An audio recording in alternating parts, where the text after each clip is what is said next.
سلام بنات، اخباركم؟ كنتمنى تكونوا بخير وعلى خير. اليوم جبت لكم واحد لا فيديو اللي طلباته مني بنوته متتبعه وفيه ليا، لذلك قلت هذا هو الوقت باش نديرو لكم، وخاصه دابا مع الصيف والسخونيه والعرق. كلشي كيسول كيفاش نبقى ديما ريحتي زوينه ناعمه وكلها انوثه. لذلك في هذا الفيديو غادا نشارك معاكم روتيني السري اللي كنديرو من الدوش حتى للعطر باش تبقى الريحه ثابته انوثيه، كتخلي اي بنت كتقول لك شنو كديري ريحتك كتهبل. وغادا نشارك معاكم منتجات كلها من تجربتي الخاصة، فخليكم معايا في لا فيديو حتى الأخير لأن كل مرحلة فيها سر متأكدة غادي ينفعك. قبل ما نبداو هاد لا فيديو ماشي مشجع للبنات يتعطروا يخرجوا، كلنا عارفين حكم العطر خارج البيت، فقط اقتراحات نفع أي مرأة كتبغي ريحتها تكون ديما زوينة. فيلا نبداو. انا كنامن ان الريحه الزوينه كتبدا من الدوش ماشي غير من العطر فقط. يعني فاش تدخلي للدوش خاصك تهيئي جسمك باش يشد الريحه ويفوح طوال اليوم. لذلك شنو كندير؟ اول حاجه كنبلل الجسم ديالي بماء فاتر نوعا ما في الاول، وكنخليه واحد دقيقتين حتى يترطب، ومن بعد كندير سكراب كنقومي به الجسم ديالي كامل، خاصه البلايص اللي كيتعرضوا اكثر للعرق. وكنستعمل من بعد جل دوش معطر ويكون ثابت. ومن المفضلات ديالي في جال دوش هذا من ريتولز ذا ريتول اوف ساكورا. الريحه ديالته ريحه زهر الكرز والارز، ناعمه راقيه كتحسي براسك كلك انوثه. الجيل كيخرج على شكل فوم خفيف، وكيفضل يكون معاه الكريم والميست من نفس المجموعه. وهنا فين كاين السر، اذا درتي من نفس المجموعه كتكون الريحه زوينه، عكس ديري مثلا جال دوش ديال الكرز وكريم الورد وعطر الفانيلا، حاولوا تبقاو في نفس المكونات. وثاني جال دوش غادا نقترح عليكم هو هذا من سول دي جانيرو برازيليان فور بلاي شاور كريم جيل. واو الريحه ديالته كريميه، فانيليا مع جوز الهند والكراميل، الريحه ديالته كتحمق. وثالث اقتراح غادا نقترحو عليكم هو هادو من فيكتوريا سيكريتس، هادو بالضبط هما اللي كيحمقوني انا. ورابع واخر اقتراح غادا نقترحو عليكم واللي هو اقتصادي ومتوفر وفيه بزاف ديال الروايح هو دوف، وخاصة هذا دوف جو فريش ديال الخيار كنظن، متوفر سهل وريحته نظيفة منعشة خاصة في الصيف. وكنصيحة استعملي ليفة طبيعية ولا جلوف اكسفولينت، وايضا تقشير 3 مرات في الاسبوع كتحيد الجلد الميت وكتخلي الجسم يشد الريحة احسن. وبطبيعة الحال ما نقدرش ندوز نهاري بلا كريم مرطب، وخصوصا اللي يكون فيه ريحة متناسقة مع الجل دوش. فمثلا هذا من سول دي جانيرو بوم بوم كريم، ريحة ديالته لا تقاوم، كيجي كريمي سميك وكيشد في البشرة لساعات طويلة. وثاني كريم غادا نقترحو عليكم هذا من فيكتوريا سيكريتس بادي لوشن، هذا بالضبط كنستعملوه مع الميست ديالو من نفس لاصيغي.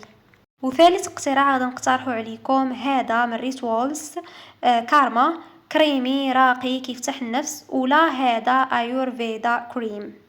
هاد 3 البراندات هما اللي من المفضلات ديالي، خاصة سول دي جانيرو وريتوالز. والاقتراح الارخص هو دوف، زوين بزاف، قدروا انهم يبتكروا منتجات فيها روائح متعددة، كاين الاختيار بزاف واغلبها زوينة كتبقى الريحة لساعات في الجسم.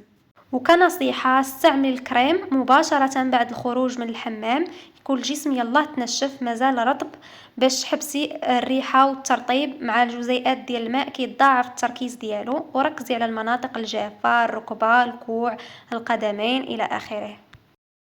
ومن بعد الدوش الجسم كيكون دافي والمسام مفتوحة، وهنا كنستغل الفرصة باش نثبت الريحة بسبراي منعش كيوت وانثوي. لي سبراي كيلعبوا دور مهم كبير خصوصا في الصيف باش كتحسي براسك ديما فايحة ومتجدة، لكن خاصك تختاري سبراي المناسب حسب الريحة اللي كتبغي انتي وحسب الشخصية ديالتك. يعني واش ريحة فاكهية نظيفة فانيليا، ريحة الزهر والورد، على حسب كيفاش نقدروا نقسموا الروائح على 3 الانواع. النوع الاول البخاخات يكونوا فاكهيه منعشه وكيكونوا مثاليين للنهار، فمثلا هذا من سول دي جانيرو كيروزا 68 ميست، زوينه ريحه ليتشي ياسمين فانيليا، كتفكرني برائحه نسيم البحر في شي بلاصه استوائيه، مثاليه للنهار، كتجي ناعمه وماشي مزعجه. وثاني اقتراح غادي نقترحو عليكم هذا Bath and Body Works at the Beach. روعة، ريحة الكوكو والفواكه الاستوائية، كتحسي براسك في العطلة. وثالث اقتراح هذا من فيكتوريا سيكريت لوف سبيل، ريحة الخوخ والكرز صيفية، فيها شوية ديال الحلاوة وكتنعش. وثاني نوع من لي بغيم كيكونوا بنكهة الفانيليا ولا نكهة الكريم، كيكونوا خاصين بالمساء ولا الأجواء الرومانسية. فمثلا هذا من فيكتوريا سيكريت بير فانيلا، الريحة ديالته ريحة الفانيليا نقية دافية، كتحسي إحساس بالحنان والدفء. وثاني اقتراح هذا من سول دي جانيرو كي روزا 62، ريحة الفانيليا مع المكسرات، كتفكرني بالكراميل المملح، كتصلح للمساء والخرجة. وكاين هذا ايضا بينك، كنصحكم به وارم اند كوزي، ريحته بحال ريحه السكر الدافئ مع الفواكه الحمراء، كيوت ورومانسي. وللاشاره هاد النوع من لي بغيم كيتستعملوا فقط في المساء ولا في البيت. وثالث نوع من لي بغيم اللي كتكون الريحه ديالتهم ريحه نظافه ولا زهور خفيفه، فمثلا هذا من ريتوال اوف ساكورا هير اند بودي ميكس، ريحه نقيه هادئه ناعمه بزاف، ما كتخنقش، صالحه انك ديريها بغيتي في الدار فاش بغيت تنعسي ولا في ايامك العاديه. وثاني اقتراح كنقترحوا عليكم هذا من ذا بادي شوب وايت ميست، ريحه ديال النظافه، الصابون والهدوء، مثاليه للناس اللي ما كيبغوش العطور القويه. انا صراحه بعض المرات كنكتفي غير بهذه المرحله، يعني ما كنزيدش عطر الا في المناسبات اللي كتحتاج عطر، خاصه دابا في الصيف كنبغيو نشمو روائح منعشه هادئه وخفيفه. وبالنسبه للشعر، خاصه البنات اللي كيعجبهم يديروا عطر للشعر، انا شخصيا ما كنديروش، دائما كنفضل غير سبراي اللي مخصص للشعر باش ما ينشافش ولا باش يعطي ايدغاتاسيون فقط، كتكون فيه واحد الريحه خفيفه، هذيك بالنسبه لي انا كافيه.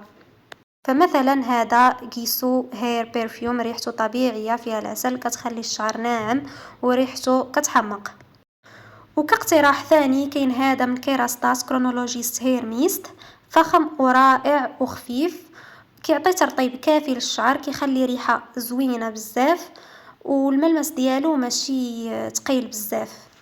وكنصيحة حبيباتي بالنسبة للسبراي، رشي حتى على الملابس الداخلية شوية فقط، أو على الفوطة ديال الشعر ديالك، كتخلي الريحة ثابتة أكتر.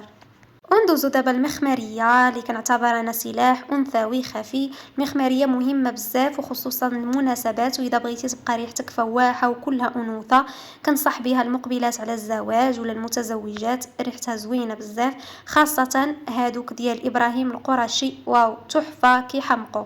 وكنصحكم بهذه اللي هي ريحه شرقيه مع لمسه نعومه، كنديرها في المفاصل خلف الاذن وبين الشعر، كتبقى الريحه زوينه وبزاف كتحمق. وكاينه حتى هذه اللي كتقدري تخلطيها مع ميست باش تبقى الريحه ثابته.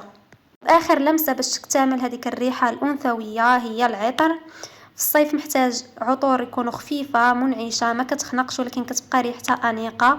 وهنا السر هو انك تختاري عطر حسب شخصيتك والمناسبه، يعني شنو النهار، الموعد، واش السفر ولا عندك سهره ولا بصفه عامه هكا. يعني هنا كيتقسموا العطور ثلاثه، نقدروا نقولوا ثلاثه الاقسام. عطور نهاريه كدار في النهار، كتكون ناعمه ومنعشه في هذا الصيف. كنقترح عليكم هذه من دولتشي اند غابانا لايت بلو، زوينه بزاف، ريحه الليمون الاخضر والتفاح الاخضر والمسك، نظافه وانتعاش وخفه، مثاليه للنهار والصيف في البحر ولا في الخدمه. وثاني اقتراح هو شانيل شونس او طوندغ ديال الجريب فروت، زائد الزهر والمسك الابيض، راقيه بناتيه فخمه بلا تكلفه، كتنفع لاي بلاصه ولاي وقت. واخر اقتراح كنقترحوا عليكم من زارا اللي هي اقتصاديه لايتلي بلوم، رائحه زهريه صابونيه فخاش، كتعطيك هذيك الاحساس ديال النظافه بثمن مناسب، لكن ريحتها مفاجئه في الثبات. وكنصيحه في هذا الصيف من الاحسن انك تخزني العطور ديالك في الثلاجه باش تبقى فريش وما تبدلش الريحه ديالها. دابا ننتقلوا للقسم الثاني، وهي العطور الرومانسيه الانثويه الدافئه اللي خاصه بالمساء والمناسبات. كنقترح عليكم اول اقتراح هذا من مون باري فلورال، زهور بيضاء مع فراوله مسك، عطر انيق انثوي بزاف وكيدوم لساعات طويله. وكنقترح عليكم ايضا هذا ايدول لو غران بارفان، زهري فاكهي نظيف انثوي مناسب للنهار اكثر، ولكن يمكن لينا نديروه حتى في المساءات ديال الصيف. واخر اقتراح كنقترحو عليكم من زارا ريد فانيلا بلاك. اذا بغيتي شي حاجه بنكهه اوبيوم بثمن مناسب هي هذه، فيها الفانيليا القهوه وشويه ديال البهارات ناعمه. وانتقلوا دابا للقسم الثالث واللي هي العطور ديال النظافه للناس اللي كيبغيو الريحه الخفيفه. كاين هذه ليزي سانداي مورنين، الريحه ديال ملابس نظيفه، مسك ابيض، زهور، راحه نفسيه. وكاين هذا كلين ريزيرف سكين، عطر كيحسك بالنظافه والراحه، مناسب للحياه الروتينيه. وغادا نشارك معكم دابا اسرار ثبات العطر في الصيف.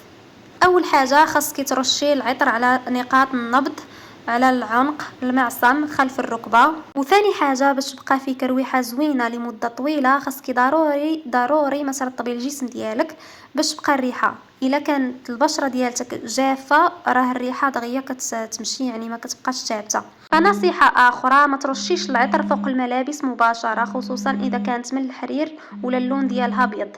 وحاولي تجربي المخمريه ولا عطر الشعر ولا بزوج بيهم، راه كيعطيو واحد اللمسه خرافيه. وحاجه اخرى بغيت نهضر عليها واللي هي مهمه في هادشي كامل، نظافه الابطين وازاله الشعر مع مزيل العرق، مرحله ضروريه. عمر العطر ما كيغطي على رائحه العرق، بالعكس عاد ما كيخلي الريحه تزيد تخياب. وانواع مزيلات العرق راني تكلمت عليهم في فيديو سابق ديال النظافه الشخصيه، تقدروا ترجعوا وتشوفوه. البنات في هذا الصيف خليو الريحه ديالتكم تكون خفيفه انثويه نظيفه وكتخلي واحد الاثر اللي زوين.